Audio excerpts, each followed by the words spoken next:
Okay, good afternoon everyone. Let's start our DBMS, and in DBMS this I'm teaching about Teradata also. Okay, so right now there is a company scheduled Teradata in which you will find questions from C, DS, Algo, DBMS, CO and OS. So from these subjects you will get 20 MCQs.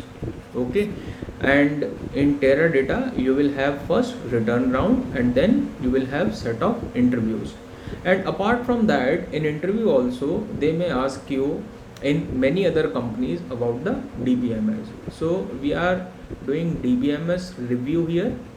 If you know some things, that is fine. If you don't know, then please ask the questions when and if required. Okay, so let's start with the keys. Very simple one. What are the different types of keys? So we have one candidate key,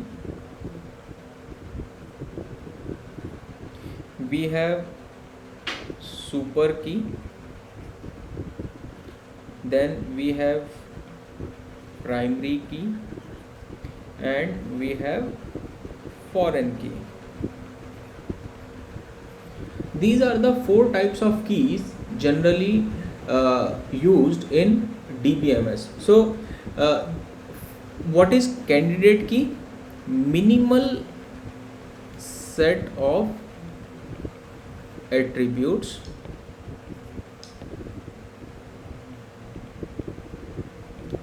used to identify the records uniquely. Okay, so this is candidate key, minimal set of attributes used to identify the records uniquely. So what it means is, let's say you have a relation A, B, C, D, E. Okay, I hope you know what is relation. Relation is like a table having these many columns. Okay, now in this relation, let's say by the combination of A and B we can uniquely identify all the other columns also. Okay, all the other columns or attributes also.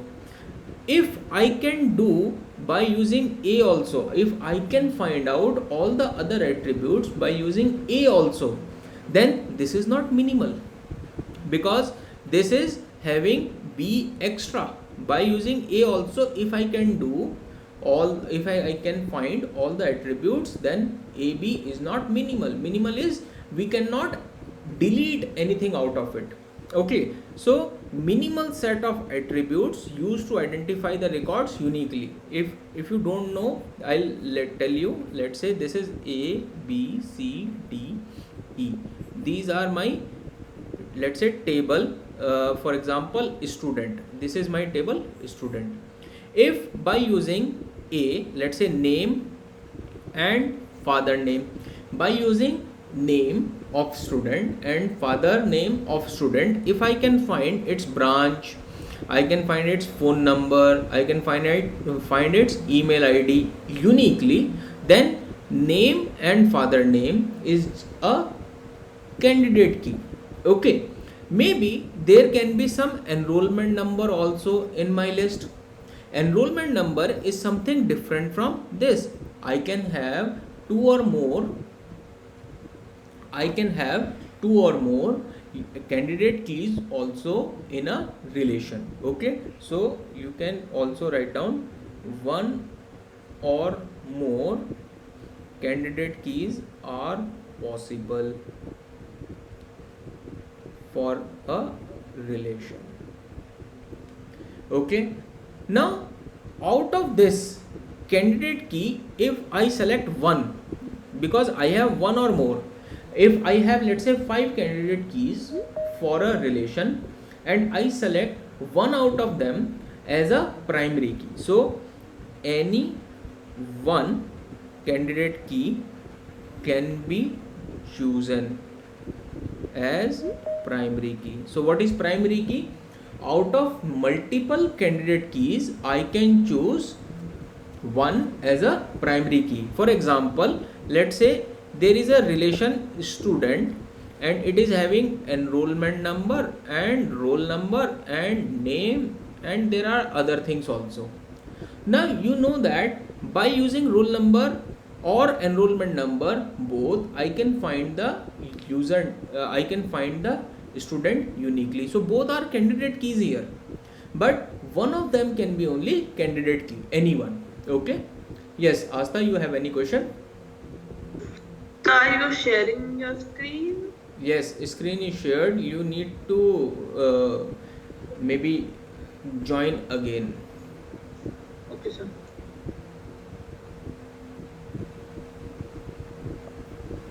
Okay, so this is candidate key and primary key. Now what is super key? So about super key, understand like this: all candidate keys are by default super keys. One thing is this, and another thing is, but all super keys are not candidate keys. Why? Because super key is any set of attributes having candidate key. So any set of attributes having candidate key. For example, I told you that I have candidate key A and there is a candidate key called BD. Now there is a relation, let's say A, B, C, D. So what are the super keys possible? So what are the candidate keys? They will be the super keys also. I have written that all candidate keys are super keys also. And now in addition to them, I can have AB, I can have AD, I can have ABD, I can have that's all I think. No, I can have AC, ACD, ABC and ABCD, and that's how I can write as many number of super keys I want. Just that they must contain either A or BD. Like BDC, this is also a candidate key because this here is candidate key, and any number of attributes extra can be added to them, that is super key.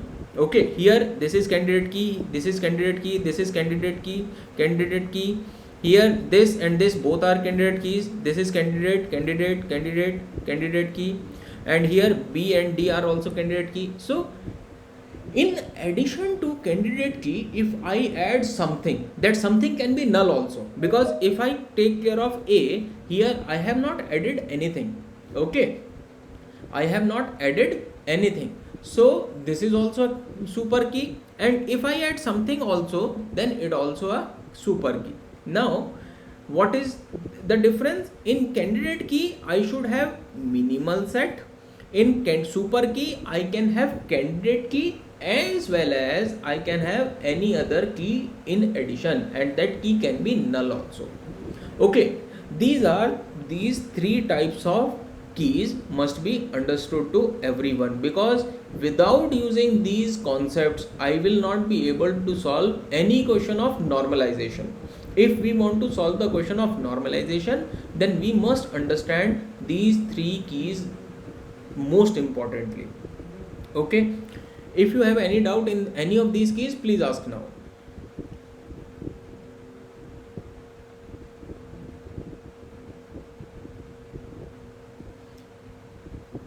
Okay, so let's see what is foreign key.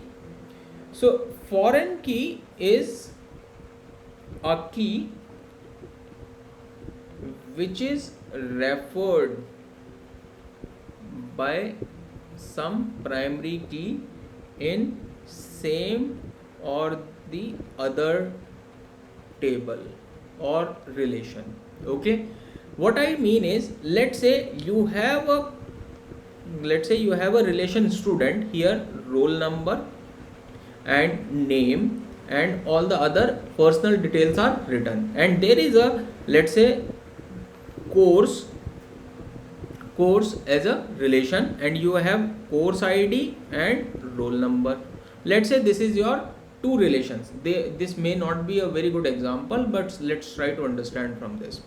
Now I want to find out which student has taken which course. Okay, and I have course ID available and roll number but not name. I have roll number available but not course ID. So we have to join them by using roll number. I have to join them, these two tables, by using roll number. Here roll number is primary key. Why I have taken as primary key? Because by using roll number I can find out all the students uniquely. And here the course ID is primary key and roll number is foreign key. This is referred in some other table. It can also be in same table also, that is self-referential table. Okay, so we are not talking about self-referential because it is not been asked in any of the interviews or questions, but this is asked. What are the constraints here? The constraints is in primary key not null, not null, and it must be unique. In foreign key it can be null and may not be unique, but the problem is whatever value you write here, whatever value we write in foreign key column, it must be present in primary key column first. Okay, if I don't have value in primary key column, then I cannot write it in foreign key column. For example, let's understand it by example. Let's say I have student relation, and here in relation I have, let's say, these many columns: roll number, name, phone number, and let's say city. Okay, here I have written, let's say, few data points 1 2 3, and name is A B C, phone number is, let's say, 123 321 and 143, and city is, let's say, Dehradun, Haridwar, and let's say Rishikesh.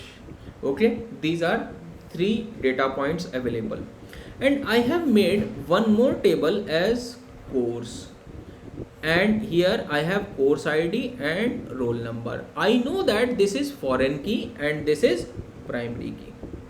So a course ID 1 must be present. I cannot have, let's say, C1. I cannot make it null. So in primary key not null, it should not be null, and it should be unique. I cannot write C1 again. This will be error. This will make error. So I cannot make duplicate copies here. After this, if roll number 1 is present in course number 1, so I can write 1 here.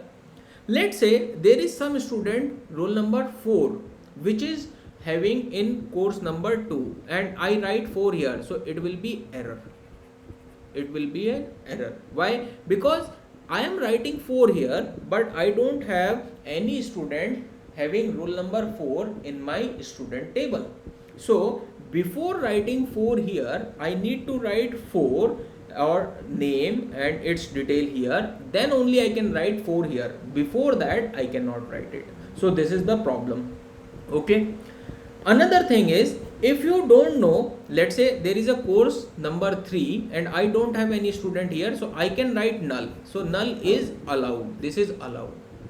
And in course number, let's say 4, if I write roll number 1, so 1 is written here, 1 is written here, this duplicate is also allowed. Duplicates allowed in foreign key, but not in primary key. Okay, so this is about all the 4 keys. Any doubts still here?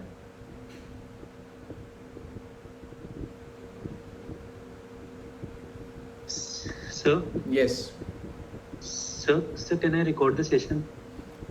I'll provide the recording, don't worry. Okay, sir. Thank you, sir. Now let's see the F closure. What is F closure?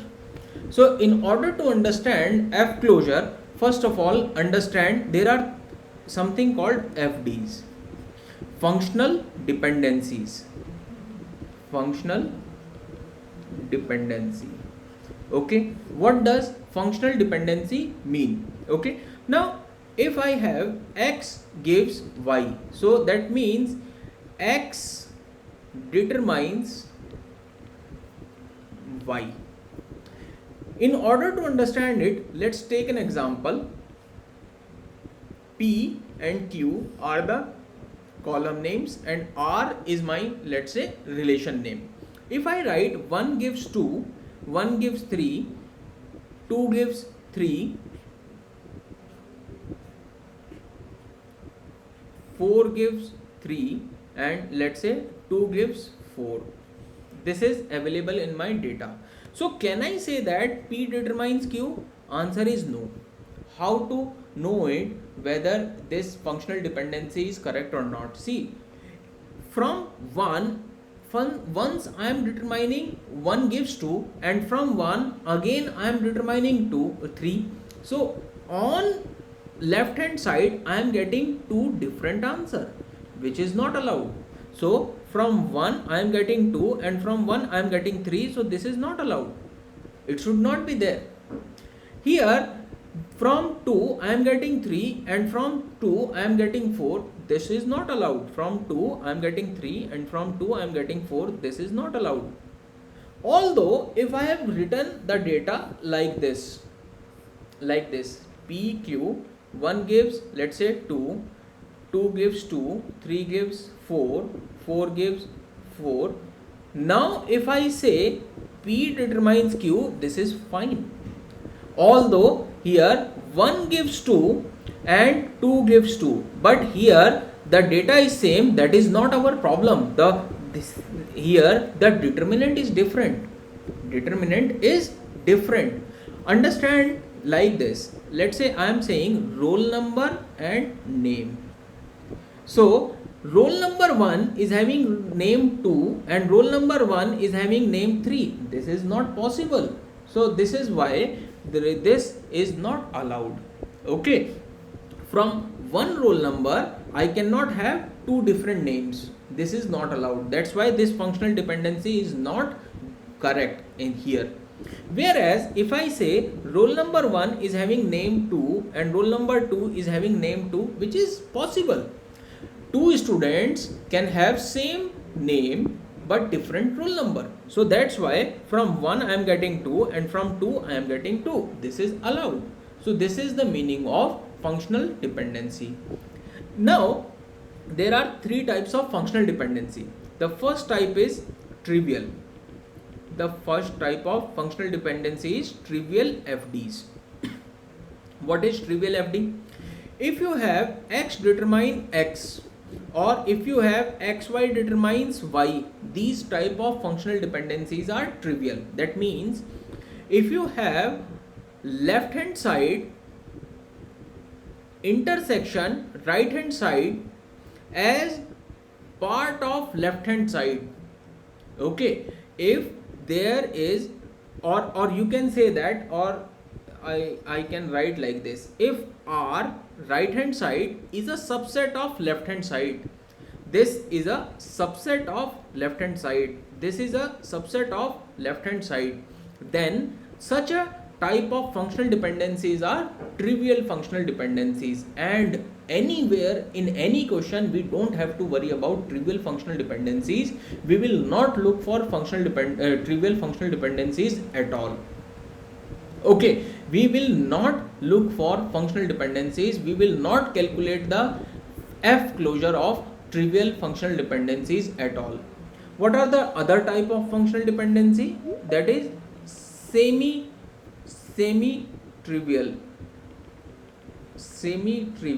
and that is x gives xy or y gives yz or xy gives xz. These type of functional dependencies are called semi-trivial. So that means in L and R there is something common, or you can say that the intersection of L and R is a subset of L, is having some subset of L plus some different values, let's say this z, this y is extra here, whereas this is a intersection between these two. The intersection is part of our L, y is a part of L, x is a part of left hand side, whereas y we don't have in the right hand side. So that's why we have written intersection, not the whole thing. So some part of left hand side is there in right hand side, and there is something else also, that is semi trivial functional dependencies. And the third type is non-trivial, where if x gives you y and y gives you, let's say, z, or xy gives you z, or you can say that if L and y, L intersection R is equal to phi, that is there is nothing common, in between of left and right hand side, there is nothing common, that is non-trivial functional dependencies. And we have to look for these two types of functional dependencies whenever we are going to find F closure. Whenever we have to find F closure, we have to see these semi-trivial and non-trivial functional dependencies. Now see how to find the F closure of any question. So let's say we have a relation A, B, C, D, E. This is the question given to us, and there are some functional dependencies also given to us. Let's say AB gives C, A gives CD, and D gives, let's say, E. This is the question given to us, and let's say we have to find A closure. F closure means we have to find the closure of a particular attribute. F can be any attribute. Okay, so let's say we have to find A closure. So now, because of trivial FDs, if I have someone's roll number, then obviously I can find the roll number. This is trivial, right? If I have somebody's name, then obviously I can find the name of that person, obviously, because that is already available with me. I don't have to find anything. That is trivial. I don't know how to make you understand. If somebody have your name, then he don't have to look for anything. He is already having your name, so that is trivial. So if I have A, then I don't have to worry about it, and I can write A directly. Okay, now by using A, I can find C and D. So I will write C and D here. If I have A, then I can find C and D by using this functional dependency. If I have D, since D is available here, so by using D, I can find E. So E is available with us. Now, by any case, I have found A, C, D and E, but I have not found B. B is not found by any of the attribute. B has to be have with us, otherwise we are not able to find B by any attribute. This is the A closure. Right now this is A closure. If in case in any closure set we got all attributes of relation, then such an attribute set is called candidate key. So if somebody wants to find out the candidate key of a relation, then they need to find multiple F closures. And why we need to find F closure? Because without finding the candidate key, we will not be able to tell whether it is in 3NF or 4NF or BCNF or 2NF. We need to find the candidate keys in order to tell the which normal form our relation is in. So for that purpose we are doing all this exercise. Okay, now let's say we have to find B closure. So by using B I have found B. By using roll number I can find roll number always, that is trivial. So from B I have found B. But can from these any FDs, by using B only I can found any other attribute? The answer is no. Why? Because in addition to B I need A also in order to find C.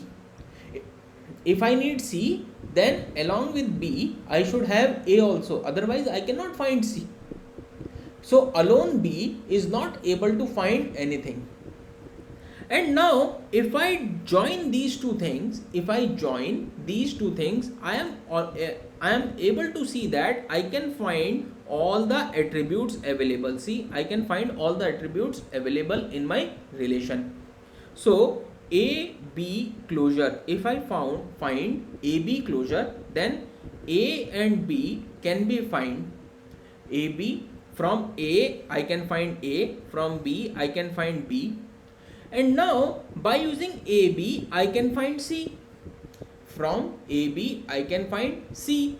And now if I have A I can find D. C is already available with us, so we don't have to write it again. And by using A I can find D, and if once D is available I can find E also. So now you see all the attributes have been discovered by using AB. So for this relation I have found candidate key as AB. Having said that, these are the FDs. So FDs and relation will be given to you and they will ask for the candidate key. And now we have found the candidate key for a relation. Got it everyone till here?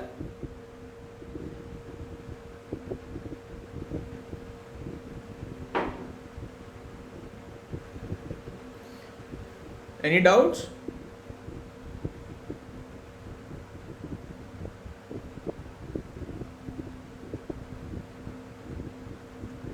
If you have any doubts, please ask. I will ask the questions now. I'll give you some questions and then you try to find the candidate key in that relation set. Just try a few questions.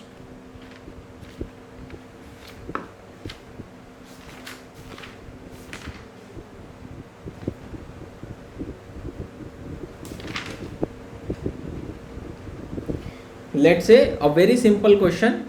We have relation as A, B, C, D and FD is given as AB gives C and B gives D.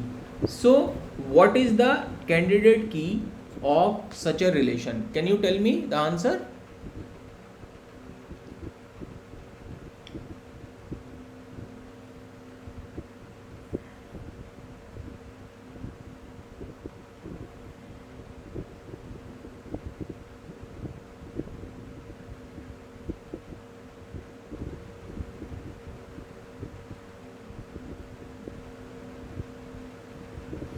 Please write your answers in the chat box.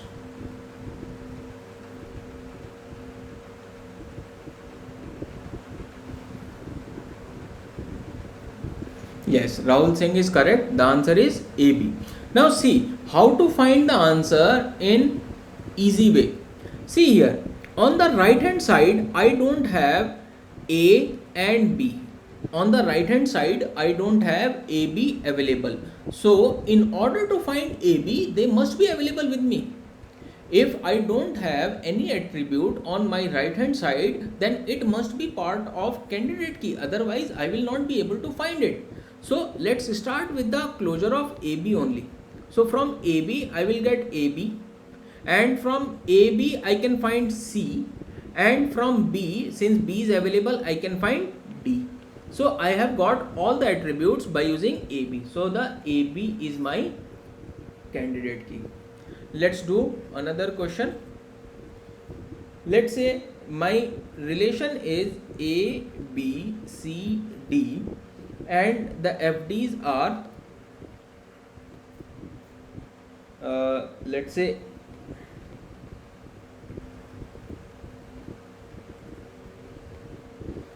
A gives B and B gives C. So what is the candidate key here? Use the logic which I told you. If you don't have any attribute available on the right hand side, then that attribute must be part of candidate key. Without that we cannot find it. Okay.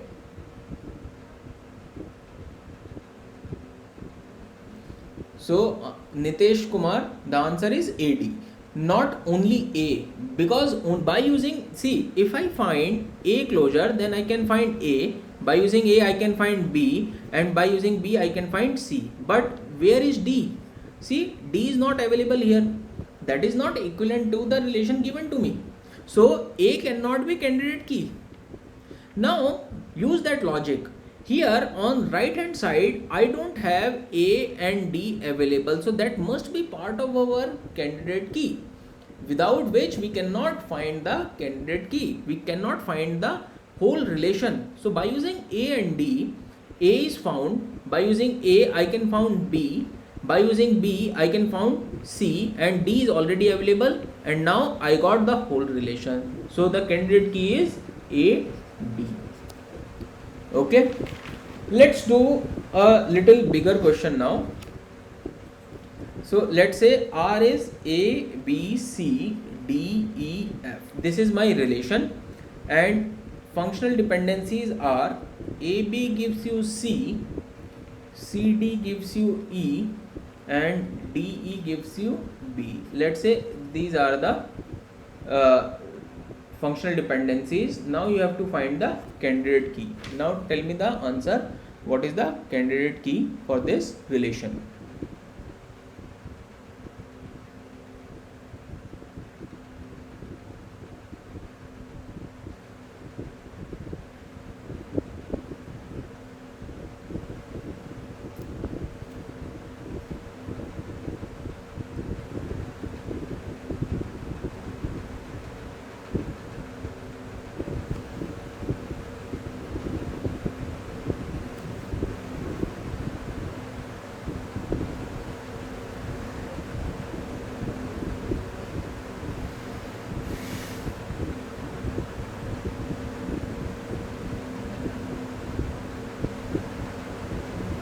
A, B, C, D, F. Is there only one candidate key or there can be many more? A, B, C, D, F is wrong. A, B, D is wrong.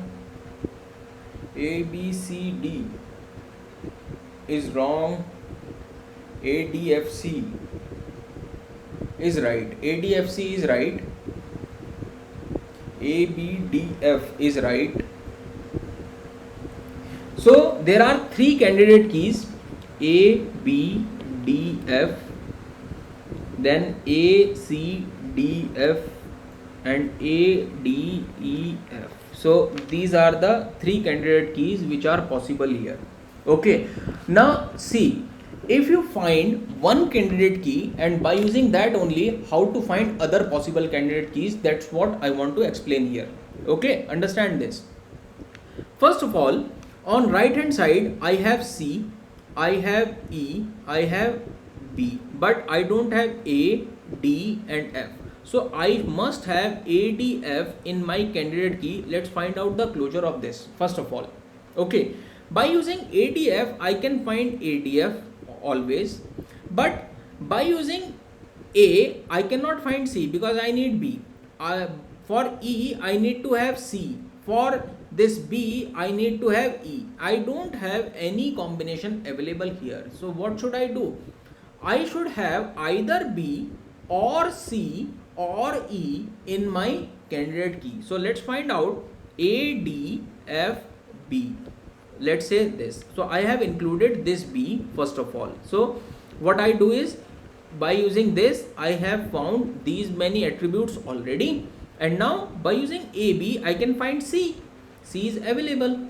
Now since C and D both are available, so by using this I can find E. And now if you see, all the 6 elements, all the 6 attributes are available here. So A, D, F, B, A, D, F, F and B. So this is my first candidate key what I got. So this is my first candidate key by using the same method. This is the easiest way to find the candidate key. Now how to find these two other candidate keys? I'll tell you, please understand it very carefully. How to find by using the same candidate key, how to find the other possible candidate keys. See, in my candidate key I have A, D, F and B. These are the four elements or four attributes available. I can replace any one of these by its left hand side. How? Let's see that. So if B is my part of candidate key, if B, any attribute, is part of my candidate key, that is called prime attribute. What is prime attribute? An attribute which is part of candidate key. So this B is a prime attribute. Now B is available here. I can replace B with DE. Understand this. I can replace this B, which is prime attribute, from the left hand side of it. So if I replace it with this, then I'll get A, D, F and E. Why?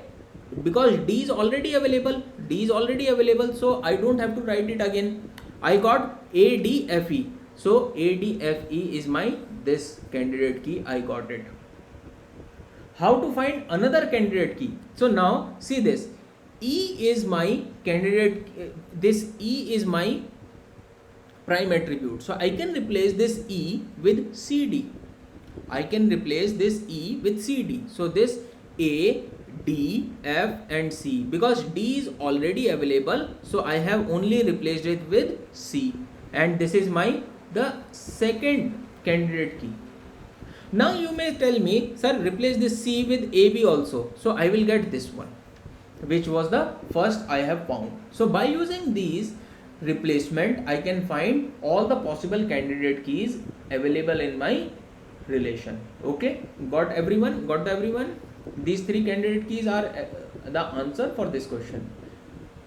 Any doubts here?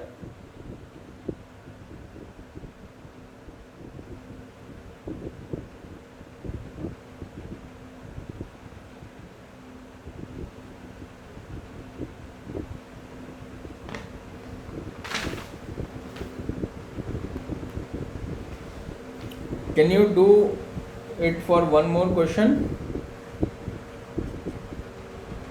Let's say I have a relation. Functional FDs are A gives you C, AC gives you D, E gives AD and E gives H. These are the functional FDs, and relation is, let's say,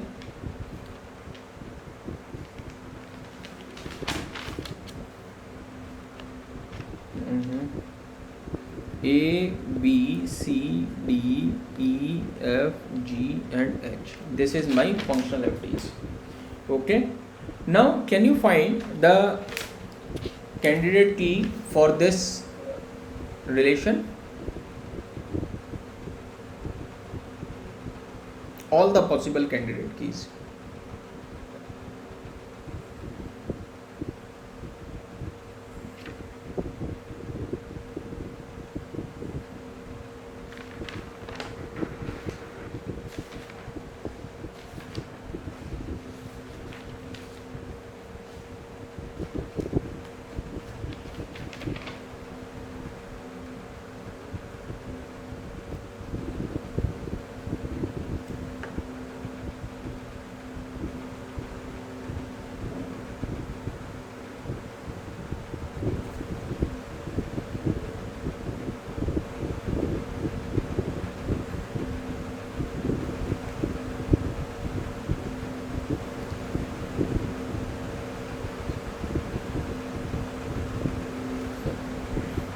A, B, E, F, G. Let's find out. I don't have answer available with me. I will also find out. So let's say, let's try to match the solution. See, on left hand side I have C, I have D, A and D and H. This is available. So what is not available must be part of candidate key. So that is B, E, F and G. This has to be part of candidate key, without which I cannot able to find it. And let's say if I find the F closure of this, I will get E, B, E, F, G, and by using, let's say, E, I have find A and D, and by using E I can find H also. Okay, and one more is left. What is left? A, B and C is left. So if A is available, I can find C also.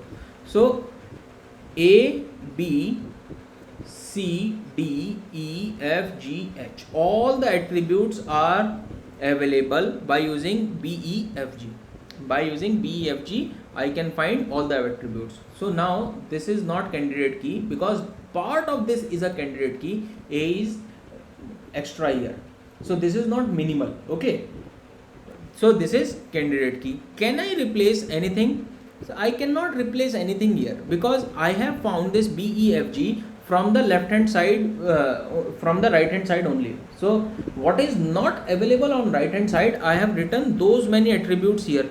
If these are not available on right hand side, then I cannot replace it with anyone. So this is the only candidate key for this relation. Okay, so if you have understood how to find the candidate keys, now let's go to normalization. So I'll tell you first of all what is the need of normalization, because in interviews the interviewer is not only interested in what are the different types of normalization and what is 3NF, what is 4NF, what is what. They are also interested if the student is if the student know what is the meaning of normalization and why do we need it. Okay, so there are two reasons for finding the for doing the normalization. One is redundancy and second is inconsistency. What one is redundancy, that is duplicate data is available, and inconsistency is wrong updates or data is not updated in whole database. That is the meaning of inconsistency. Somewhere it is written as, let's say, a student name is, let's say, Ashish Kumar, and he has changed his name from Ashish Kumar to Ashish Garg. So if his name is written in 2-3 tables and in one table it is changed but in another 2 tables it is not changed, that is data inconsistency. And why inconsistencies arise? Because of redundancy, because at the first place the data was duplicate.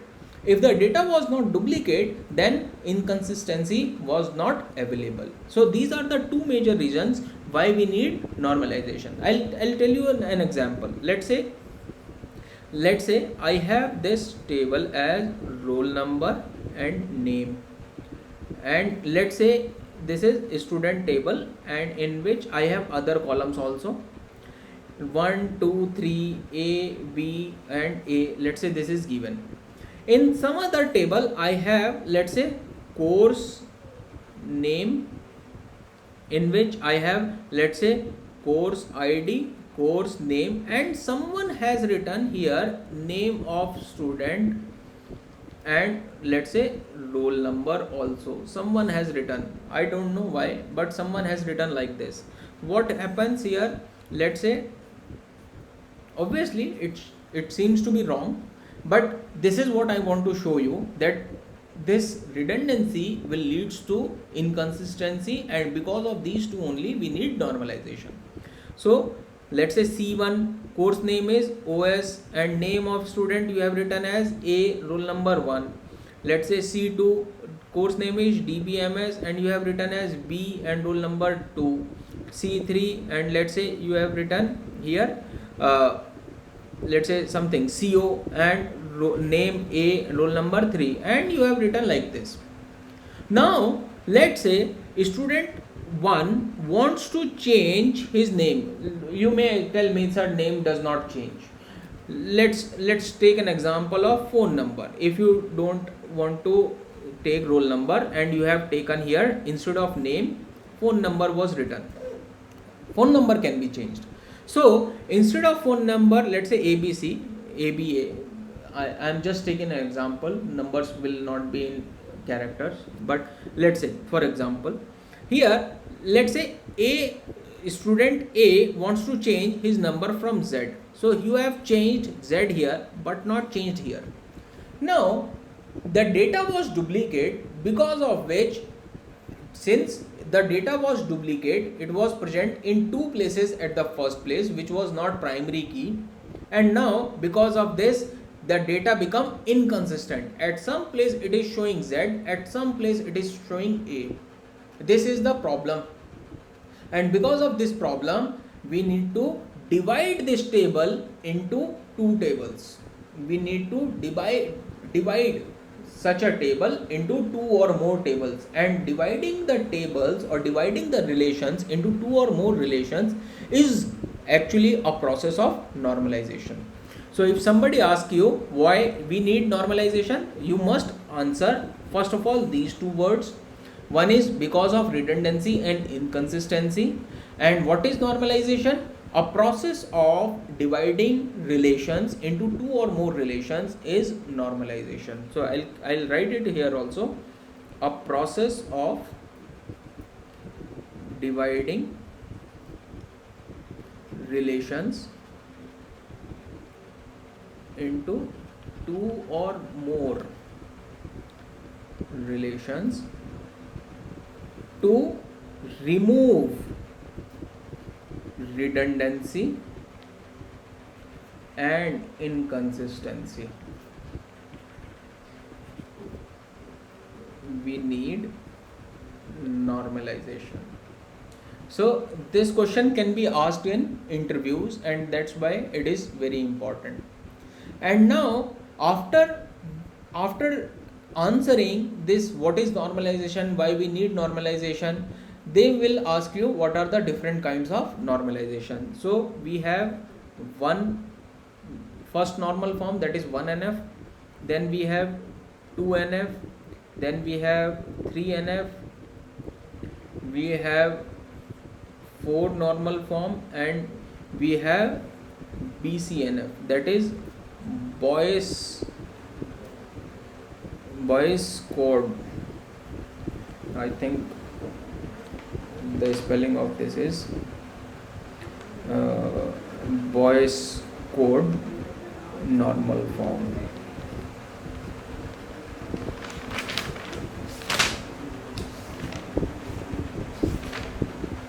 Yes, this is Boyce code normal form. Okay, this was the name of a scientist.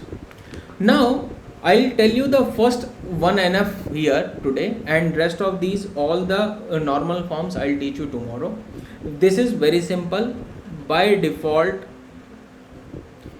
we consider all RDBMS in 1NF. We don't have to convert it into a 1NF because we consider by default it is in 1NF. Why?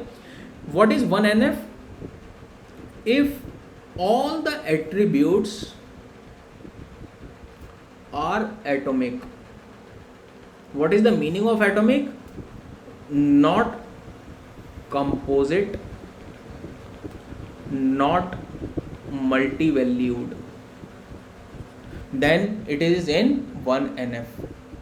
Okay, what is composite? So composite attributes are like name, which can be further divided. An attribute which can be further divided.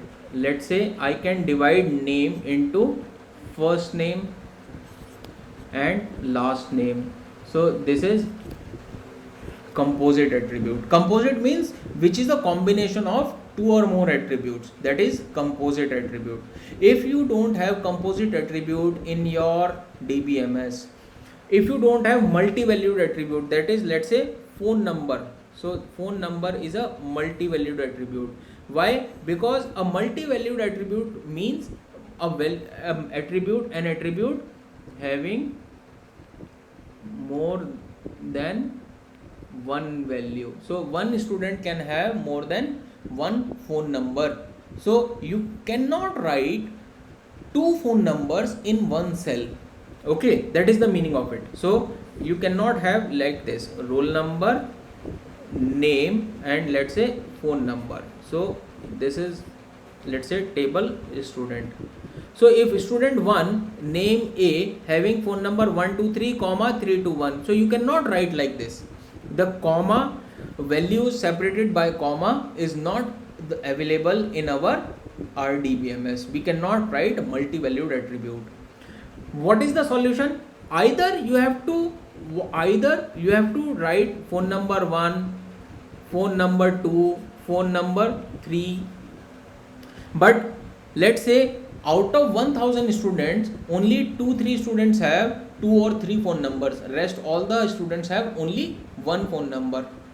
Okay, so at all the other places it will be null, which is a wastage of space. So for that purpose, we don't write phone number 1, phone number 2. This is not a good idea to increase your table in width. Okay, you can increase the length or the height or depth of your table, but increasing number of columns is not good idea. Okay, so what you should do is, you should make another table phone number and write like this: roll number and then phone number. And now in this table, make both the combination of roll number and phone number as a candidate key, not one. Roll number is not only the candidate key here. Combination of roll number and phone number is the candidate key or primary key, where roll number is foreign key also, because whatever roll number we have here, we can write here, otherwise the student is not exist. Okay, so now what you can do is 1 1 2 3 1 3 2 1. So because the combination of these is a candidate key, we can have 1 1 2 3 and 1 3 2 1. This is repeating, but in foreign key repetition is allowed. Okay, whereas the primary key is combination of this, and this is unique and this is unique. So these two are different values. So we can write as many phone numbers as we want. So this is not allowed. Now this is not allowed. Why? Because 1 and 1 2 3 already came, and 1 1 2 3 is a duplicate entry, which is not allowed and which is not needed also. What you can do is 1, let's say 4 5 6, this is allowed. This is another phone number. So now student can have 10 phone numbers also. Okay, and we don't have to increase the column numbers. And in case of height or depth, we don't have to worry about, it can be increased. So if a relation is in 1NF, that means all the attributes are atomic. Atom means the smallest particle. Okay, so that's why atomic means it is segregated, which cannot be further divided. That is not composite and not multi-valued. And by default in RDBMS, we have all the tables in 1NF. And there is one question which interviewer asks sometimes: what is the difference between DBMS and RDBMS? What is the difference between DBMS and RDBMS? So this is database management system. Okay, the full form is database management system, and this is relational DBMS, that is database management system. Here in DBMS, if we have records and which is persistent, and some software by using which CRUD operation, that is create, update, create, update, retrieve and delete, this is CRUD operations, are easy, or CRUD operation performance is good, then that is called DBMS. Anything that can be flat files also. In flat files, if you make some software by which you can create, you can update, you can retrieve or you can delete data efficiently, easily and efficiently, then that is also DBMS. Okay, anything. But in RDBMS, there has to be some relation between the data. So here we have tables, and between table 1 and table 2 there is some relation, and by if you remember in your ER models you have this diamond box which shows the relationship. So I will suggest you to read about the some points which you can say theoretically. I have made you understand the actual difference, but some points, at least 4 points of DBMS and 4 points of RDBMS which separate them, because in interviews they will ask you the definition sometimes and you must answer them. Okay, so in tomorrow's lecture I'll speak about all the other normal forms, that is 2NF, 3NF, 4NF, BCNF, and before that you must understand what are the different types of keys and you must try to find out the keys. And after doing the normalization, I will also try to review the SQL which interviewer asks mostly, and this will also prepare you for the Teradata. In